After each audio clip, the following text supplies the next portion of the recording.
The ancient discovery. Over 2,500 years ago, beneath a Bodhi tree in ancient India, a man named Siddhartha Gautama made a profound discovery about the human mind.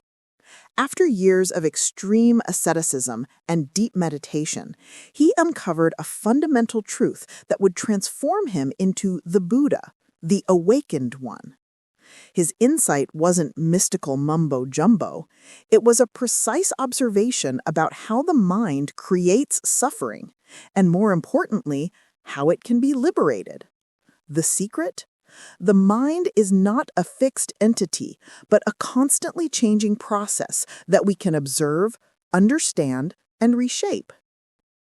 The core teaching: mindfulness and neuroplasticity. Buddha's central teaching revolved around what he called sati in Pali, mindfulness or aware attention. He taught that by observing our thoughts, emotions, and sensations without judgment or reaction, we could fundamentally change our relationship with experience itself. For centuries, this seemed like spiritual philosophy. But modern neuroscience has discovered something remarkable. The brain is neuroplastic. It physically reorganizes itself based on our mental habits and where we direct our attention. When Buddha taught monks to observe their breath, notice the arising and passing of thoughts, and recognize patterns of craving and aversion, he was essentially prescribing a method for rewiring the neural pathways of the brain. He had discovered, through direct experience, what scientists would only confirm millennia later with fMRI machines and longitudinal studies. The science catches up. In the last 2 decades, researchers have begun studying the brains of long-term meditators, particularly Tibetan Buddhist monks. The findings have been startling. Structural changes.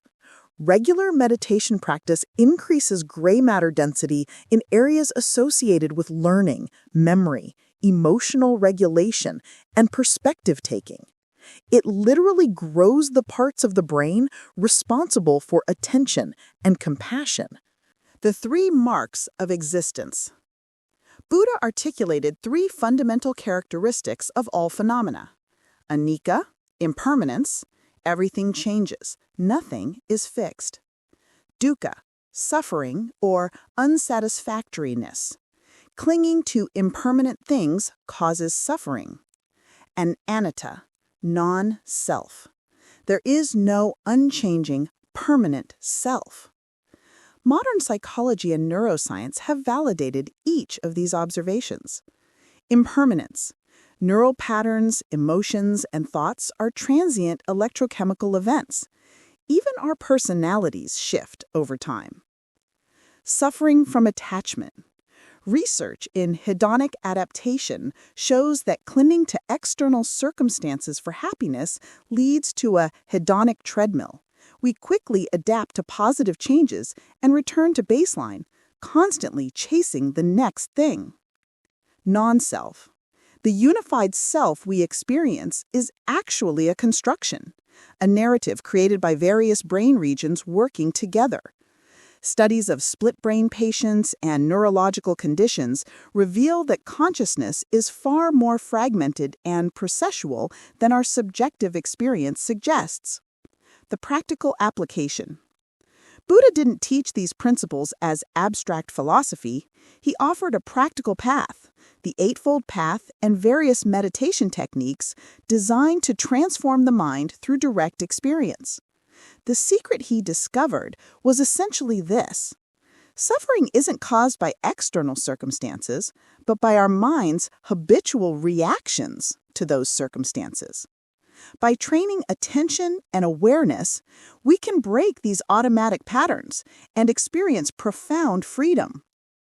Modern cognitive behavioral therapy, CBT, dialectical behavioral therapy, DBT, and acceptance and commitment therapy, ACT, have all incorporated elements of Buddhist mindfulness practice.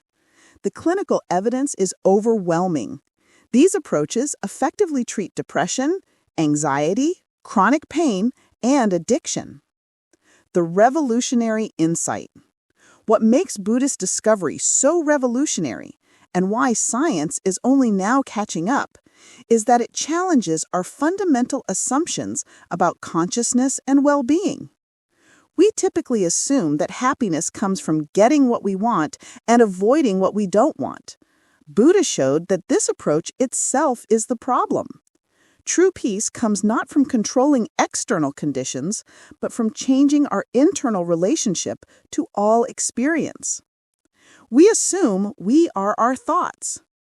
Buddha demonstrated that we can observe thoughts as mental events, creating space between stimulus and response, what Viktor Frankl would later call the last of human freedoms. We believe the mind is fixed. Buddha proved through practice that it's infinitely malleable. Conclusion: ancient wisdom, modern validation. Siddhartha Gautama discovered through introspection what scientists are now confirming through empirical research. The mind is not a fixed entity, but a dynamic process that can be observed, understood, and transformed. His teachings weren't religious dogma, they were a sophisticated psychological technology for human flourishing. The practices he developed 2,500 years ago are now being validated by neuroscience, psychology, and clinical research. The mental secret Buddha discovered is both simple and profound. Pay attention to attention itself. Observe the mind, watching the mind. In that space of awareness lies the possibility of freedom. Science is finally developing the tools to measure what contemplatives have known for millennia. Consciousness is not fixed. Suffering is optional. And the human mind contains within itself the seeds of its own liberation. The Buddha's invitation remains as relevant today as it was under that Bodhi tree. Don't believe what I say. Test it in your own experience. Modern science is doing exactly that and finding that the ancient sage was onto something extraordinary.